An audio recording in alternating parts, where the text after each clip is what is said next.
Alright, so today we're going to be taking a look at the Biohazard, which is part of the Catalyzer gun line in Spiral Knights. And to kick things off, let's take a closer look at the weapon. Right off the bat, we can see that the Biohazard's most noticeable feature is this pulsing green orb right in the center of the gun that's pulling all these little neon green particles into it. And powering the whole reaction, we have this spinning layer near the outside of the gun. On the side of the gun, we have a little crisscross pattern right there. We have the standard circle with dash symbol, and we have a green energy tank which is providing the matter for the reaction to take place. Overall, I really like this gun's design, and it is definitely one of the more unique looking weapons in Spiral Knights. Now for the Biohazard's basic attack, you fire off 3 shots and then you'll need to reload, and the charge attack charges extremely quickly and fires off 1 big shot.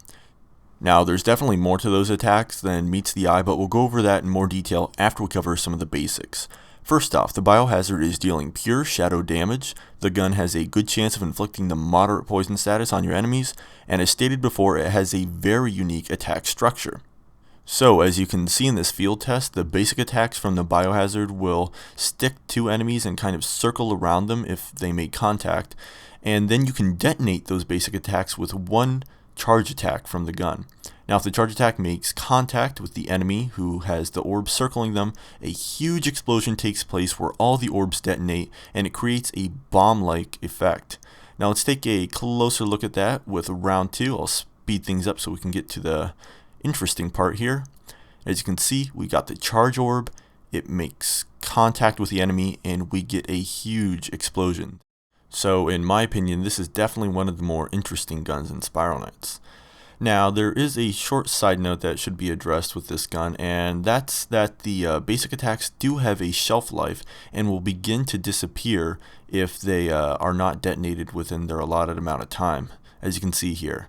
Now the other interesting thing about this weapon, and we'll do another test here, is that this gun's attacks can stack with another catalyzer gun. Let's say the neutralizer comes out, we can circle all these orbs together so we get a nice blue and green combo, and then we can detonate all of the orbs with one of the guns. And other teammates can also use their own charge attacks and detonate your orbs and vice versa.